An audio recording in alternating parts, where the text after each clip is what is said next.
Swadakta kabisa, mtazamaji wa Faruku Online TV. Hiki ni kikao kizito kabisa cha viongozi wa dini sababu na diwani wa kata ya Likombe iliyopo manispaa Mtwara Mikindani, ambapo leo basi wameketi hapa kwa lengo la kuzungumza na kutafuta ufumbuzi swala zima la kuongeza kiwango cha elimu kwa kata hiyo.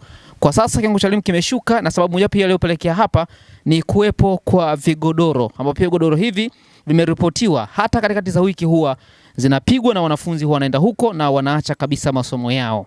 Viongozi wa dini pia wamemuomba diwani wa kata hii kuhakikisha basi analipeleka swala hili kunako husika, ili mwisho wa siku basi haya pia yaweze kufanya ufumbuzi na mwisho wake elimu kata Likombe iweze kupanda juu zaidi. Tukasikia kile ambacho kilizungumzwa kwenye kikao kizito kabisa kati ya diwani wa kata Likombe na viongozi wa dini wa kata hiyo. Filipo ni mchungaji wa kanisa la Presbyterian.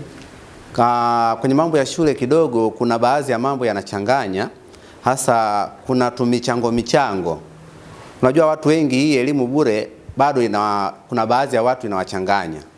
Wengine wanasema elimu bure, lakini sasa ukienda kule inakuwa michango vinakuwa vingi kiasi kwamba mpaka mzazi anaona sasa mbona ile elimu bure ipo wapi? Kwa hiyo pia nilikuwa naomba ili wazazi hao natakiwa wawekwe wazi namna elimu bure inavyokuwa au mazingira yenyewe ya kielimu. Mimi naitwa ndugu Misaeli Mbaruku kutoka katika mtaa wa Mlimani. Kwanza kabisa katika kata ya Likombe, katika kata 18 Likombe imeongoza kwa vigodoro. Hakuna cha Jumamosi wala Ijumaa. Kata ya Likombe ukifika Ijumaa mji wote ni ngoma tupu. Mimi najua kipindi nimesoma ilikuwa ngoma labda unakuta wakati wa manyago tu, lakini Likombe hii kila Jumamosi, Ijumaa, Alhamisi ni ngoma tu. Sasa ngoma na shule ni vitu viwili tofauti. Kwa hiyo ukiwa kama mkuu wa kata, mimi naomba punguza kutoa vibali vya katikati ya wiki.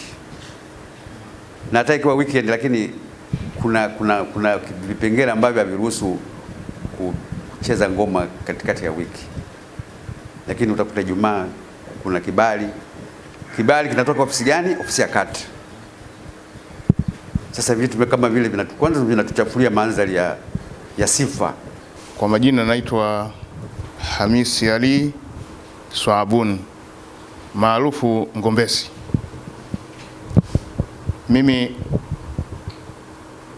niko imamu wa Masjidi Jamaa namba 3, lakini pia ni katibu wa baraza kata hii.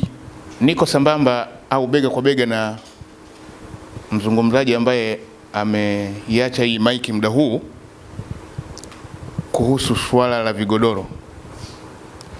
Swala la vigodoro ndiyo kero na ndiyo sehemu kubwa ambayo inaweza ikatuporomosha kimaadili. Mmomonyoko wa maadili sehemu kubwa unatokana huko. Kwa mfano, wakati kampeni zetu za uchaguzi ambao wewe uko madarakani, naona tulianza nazo mwezi wa 8 ama wa 9 kama sikosei, kuna kauli pale ilitoka. Tulisikia wote kwamba shughuli zifanyike kuanzia saa 2 mpaka saa 12 mwisho. Lakini sijui ni nani ambaye ametoa fursa ya kuanzia saa 12 mpaka usiku mpaka saa 6 ya usiku. Mtoto mwanafunzi tena wa kike yupo anarandaranda kwenye yale malumba. Matokeo yake nini kinaendelea? Kule hawana ulinzi wa aina yoyote. Lazima watashawishika na wenye kushawishi, aidha kwa hiari ama kwa nguvu kubakwa. Ule ni usiku. Kwa mantiki hiyo basi, kama serikali labda ya mkoa wetu ama serikali kuu iliona kwamba kuna umuhimu wa kwamba hili jambo pengine lifanyike kweupe saa 2 mpaka saa 12 iwe full stop, basi ushauri wangu kwa serikali ya kata, wenye viti wa mitaa, afisa mtendaji kata pamoja na diwani, mwenyekiti wa kamati ya maendeleo, tuyaangalie haya kwa umakini, kwa sababu sasa hivi kutakuwa kwenye mashule yetu tunalea wajawazito baada ya kuwalea watoto ambao wanatarajia kupata elimu. Mara baada ya kikao hicho, diwani wa kata ya Likombe pia ameweza kutolea ufafanuzi ama kuweza kuzungumza yale ambayo wameweza kuyaamua kwenye kikao hiko. Nini ambacho wanakifanya kuhakikisha basi waenda kuongeza kiwango cha elimu kwa kata ya Likombe. Kwa majina naitwa Said Salum Sefu, mwenyekiti wa kamati ya maendeleo kata ya Likombe, ufupi diwani kwa jina jingine, ndio diwani wa kata ya Likombe, manispaa Mtwara Mikindani.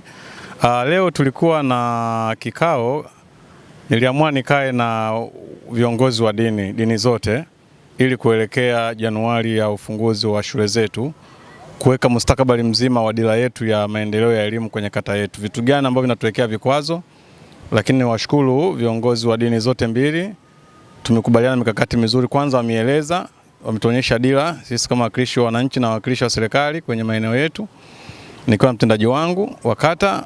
Kwa hiyo tumeona vitu gani ambavyo natakiwa kila mmoja aende kuvifanyia kazi zake. Hata viongozi wa dini wamejigundua kwamba sio wao walikuwa naamini kwamba kiongozi ni mimi peke yangu kwenye kuongoza wananchi kwenye kata ya Likombe. Na leo wamebaini kwamba wao pia ni viongozi kama mimi.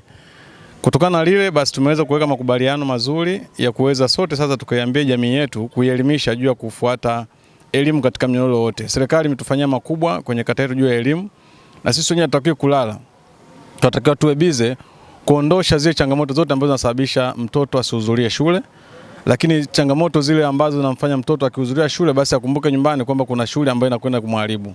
Tumeona wameelezea mfano sheria za vigodoro vinafanywa sana kwenye kata yangu, lakini pia tumeona mwamko mdogo wa wazazi kuwa na mwamko wa kielimu. Kwa katika lile tumeona namna ya kuliendea kwa viongozi wa dini kwenda kuhamasisha jamii, na nimewaambia kwamba tuweke makongamano ya nje, miadhara ya dini zote mbili, na mimi nitagaramia, kwa maana viongozi wa dini tukawaelimishe basi wananchi wetu kwenye majukwaa, lakini pia hata wanapokuwa kwenye mimbari zao za ibada waweze kuambia kwamba tunatakiwa tumsimame kidete kumpambania bwana elimu ili tuwe naye katika mnyororo wote. Na tumefika tamati juu ya taarifa hiyo kuhusiana na swala zima la mipango mikakati ya kuhakikisha basi kata ya Likombe inakuwa kwenye masuala mazima ama kwenye sekta ya elimu kutokea hapa mkoani Mtwara. Mimi sana la ziada, naitwa Faruku Ngonyani na hii ni Faruku Online TV. Bye bye.